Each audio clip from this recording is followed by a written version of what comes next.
Arestado ng mga PNP ang dalawang individual sa barangay Maa, Davao City nito lamang Oktubre taong kasalukuyan.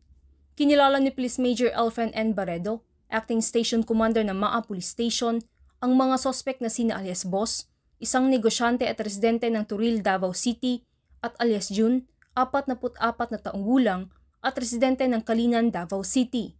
Ayon kay Police Major Barredo, naresto ang mga sospek sa isinagawang bypass operation ng Maa Police Station katuwang ang Philippine Drug Enforcement Agency. Nakumpiska sa mga sospek ang 5 pakete na hinihilang shabu na may standard drug price na 55,760 pesos, isang unit ng sasakyan at isang unit ng .45 caliber na baril. Ang mga sospek ay naharap sa kasong paglabag sa Republic Act 9165 o Comprehensive Dangerous Drugs Act of 2002 at Republic Act 10591. Samantala, ang Police Regional Office 11 ay patuloy na pinapaigting ang laban kontra kriminalidad alinsunod sa kampanya ng Bagong Pilipinas na panatiling ng kapayapaan at kaayusan tungo sa pagsulong ng bansa.